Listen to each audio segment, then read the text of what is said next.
Many occurrences in our world have lately come to our attention, and we're going to dive into those today, exploring their significance and underlying narratives. Let's consider that back in 1998, Mel Gibson voiced concerns regarding the perceived corruption within Hollywood during an interview with Joe Rogan. Shifting to 2025, he has now suggested that there are bigger forces at play. We will be examining some of the key points revealed during this fascinating discussion.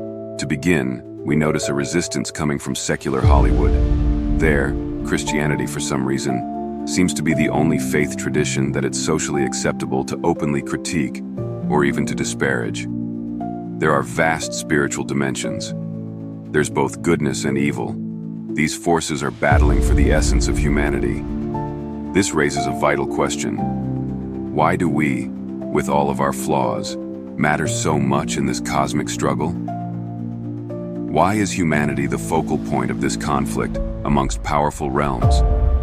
It is a rare event in Hollywood when anyone admits the validity of spiritual realities, not to mention recognizing the existence of an active conflict between forces of good and evil. We as Christians are of course aware of Ephesians chapter 6 verse 12 that states our struggle is not against flesh and blood, but against rulers, against the authorities, against the powers of this dark world, and against spiritual forces of evil in the heavenly realm. Now let's consider another key aspect.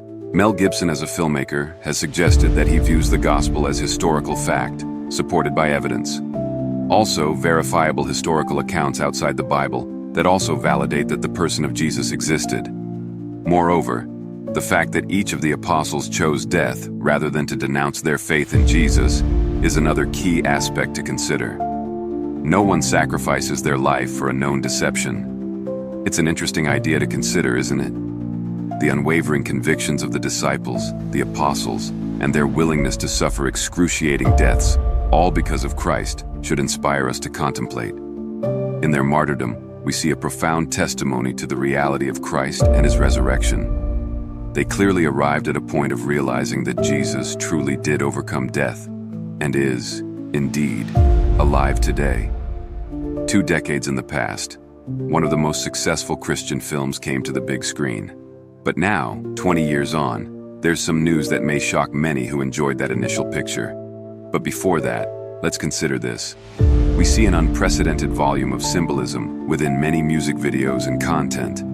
What does it all mean, and why is it happening? Well, this is a phenomenon that's definitely picked up speed.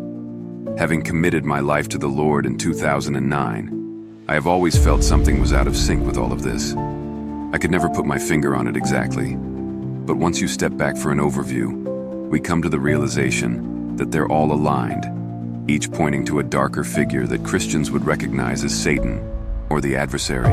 It appears that this attack has a two-pronged approach. First, we see overt displays, such as the imagery in some recent music videos, like that of a two-horned figure that appears demonic. It's fairly clear that most people would immediately recognize this as symbolic of the devil. However, there is also a more subtle approach. And yes, I will say it, this might be seen as controversial, but there are people within the church who act and appear to be believers, but are, in fact, doing the work of the enemy.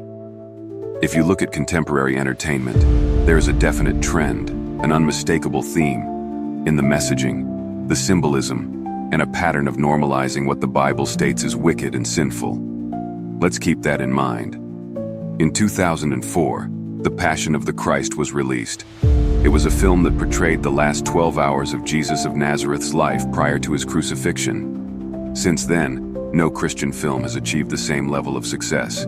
In fact, we've seen an increase in content that many would identify as Antichrist-themed. However, Christians will be happy to hear that more mainstream Christian-based content is on the way. There's news that Mel Gibson has been in different parts of Europe scouting for locations to film a sequel to The Passion of the Christ.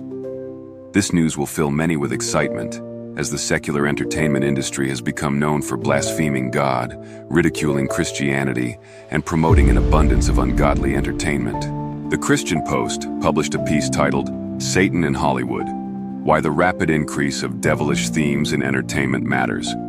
Within this article were some very important points. It stated that themes of demons, Satan, and evil are becoming more and more frequent in music, songs, videos, and movies.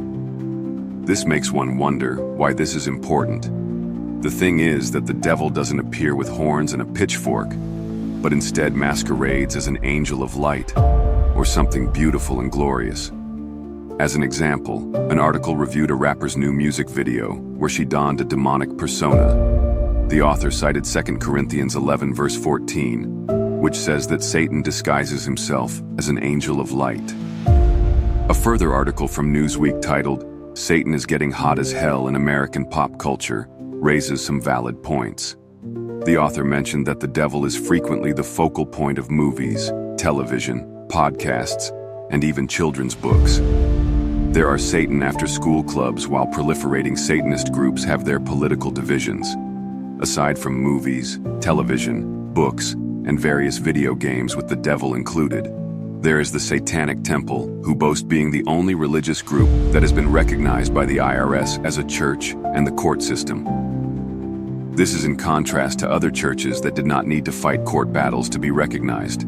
2 Corinthians chapter 10 verses 3 to 5 says, "For though we live in the world, we do not wage war as the world does. The weapons we fight with are not the weapons of the world. On the contrary, they have divine power to demolish strongholds. We demolish arguments and every pretension that sets itself up against the knowledge of God, and we take captive every thought to make it obedient to Christ." These words from the Bible provide an important perspective. It's saying that although we dwell in the world, our battles are not fought in the ways of the world. Whether you believe it or not, there are forces beyond our physical sight that influence human actions, both for and against God. For every believer, consider this: the Bible does not record incidences of demon possession to frighten us, but rather to display the hatred and depravity of the enemy. More importantly, these narratives reveal the power of Christ and his victory. The scriptures tell us that Jesus rebuked unclean spirits. He did not engage with this power as an equal, but rather stood in a position of authority. We today can also stand on that same authority through Christ's name. When this sort of imagery is displayed, what is the message? What kind of ideology is being promoted and celebrated? Now let's ask you, as a Christian, how can you engage with entertainment, or artists who use demonic imagery in their music, their performances, or their videos? A concern for the entertainment industry's dark side is ever growing. This includes references to occultism and satanic worship, which have become commonplace. In this video, we're going to explore the evil and satanic agenda that seems to be hidden behind a lot of secular music. Not long ago, the British actor Damson Idris mentioned that he looked to the devil for inspiration in his role on the series Snowfall, and that he suffered nightmares as a consequence. It was only a few years back that Christian Bale, during an acceptance speech for Best Actor in a Comedy, thanked Satan for his inspiration in playing the role. He literally said, "Thank you, Satan, for the inspiration in playing this role." Not long after this, that a tweet emerged. From top songs to blockbuster movies, the devil's fingerprints are everywhere. He does not shout, instead he whispers, does not appear in flames. Instead hides in the shadows, subtly influencing what we hear, what we see, and what we believe. The question becomes, can you detect his work before it's too late? Because the stakes are exceedingly high, your soul might be paying the price. Today we're bringing into light the methods used by this deceiver to shape our world and how you can fight back. He's called the Prince of this world, the father of lies, and the master deceiver, and currently, his influence is quite apparent. The enemy is everywhere. We are surrounded. But this is not novel. God's people have always lived surrounded by God's enemies. God's children often find themselves behind enemy lines. As we study the scriptures, we see God's servants, those faithful to him, often appear to be outnumbered, be it by individuals, groups, or even whole nations. Throughout the scriptures, evil consistently gains power and rises to tremendous heights.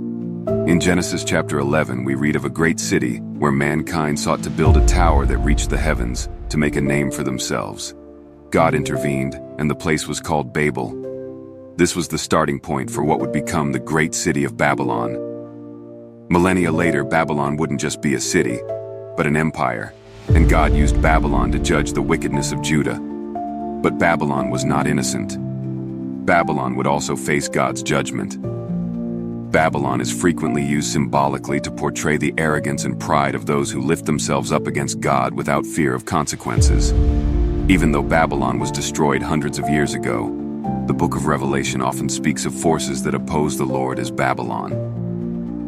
Another significant power in Scripture is Egypt. Egypt is where Abraham's family grew into a nation. Egypt initially was a place of deliverance, but over time, the nation became oppressive, enslaving the Hebrew people. The Exodus, the deliverance of God's people from Egypt, became a paradigm for how God delivers his people. The book of Revelation also uses Egypt symbolically to describe Jerusalem, where the Lord was crucified and saints were persecuted. Thus, Egypt stands as a symbol of persecution. Though Sodom and Gomorrah were destroyed during Abraham's lifetime, they serve as a warning of wickedness, greed, and evil throughout the rest of the Bible. These cities stand as reminders of the world's tendency to disregard God's law, to instead pursue pleasure through immorality. In the New Testament, we see Rome, the empire that ruled the world with an iron fist, lifting herself up in pride and with violence. In many ways, Rome can be seen as another form of Babylon. When we consider these different cities and political powers of the ancient world, as well as their roles within biblical history, we see they represent everything that opposes God. It has been said that these cities demonstrate the spirit of Antichrist, as these powers were built on greed, pride, hedonism, and oppression. While these ancient powers are now gone or greatly diminished, their influence remains. There are places that maintain the spirit of oppression and hatred for God's children. In China, for example, the government allows worship, but only through government-run churches. The government sees itself as supreme, as did the Roman emperors. In other places, Christians are actively persecuted and even killed. The spirit of Egypt and its oppression of God's people lives on. The pride of Babylon fills the West with superpowers that currently permit religious freedom, but who see themselves as beyond any need for God and do not act in a manner that acknowledges the King of Kings. The idolatry of Egypt, Babylon, and Rome is strong as ever. The false gods of the past, like Ra and Marduk, have simply been replaced by those of pleasure and commerce. Around the globe, mankind worships their own desires and creations in place of the Creator. The Canaanites are long gone, and Sodom and Gomorrah are wastelands, but the evil and immorality that they embraced is now embraced again. Immorality is no longer shameful, it's celebrated. Wicked behavior isn't simply tolerated, it is encouraged. Cities, nations, and whole cultures flaunt their depravity as brazenly as Sodom did once. The spirit of Antichrist, that once dwelt in cities of antiquity, is clearly alive and present in our world today. Yet this overwhelming presence of opposition has never thwarted God's plans. In the past, it's never stopped him, and it will not now. God's people have always appeared to be weaker and outnumbered. They have always seemed on the brink of annihilation. There have been times where some of God's people have yielded, falling to the false gods of the world, leaving a smaller number of faithful believers. But the light of truth has never been snuffed out. Though small in numbers, God's people have always had the hosts of heaven on their side. Though weak, they are led by Almighty God. Sodom faced judgment, while the righteous were saved. Egypt was humbled, and God's people were delivered. From Babylon, a remnant returned as mighty Babylon faced total annihilation. Rome was strong, but not strong enough to destroy God's people. Throughout history, there has been a presence of God among the world, and today, though things seem dark, the presence of God's people, the church, is still here. Just as in times before, God will fight for his children. The church may appear small and weak. Some will give up their faith, but there will always be those who endure oppression, reject sinful pleasures, and refuse to bow to the false gods. They will always serve the one true God. The spirit of the enemy may be alive and well, but his power is still no match for the power of God. Be sure to stay tuned until the end, as we will be revealing our conclusions soon. Now let's take a moment and consider these concepts.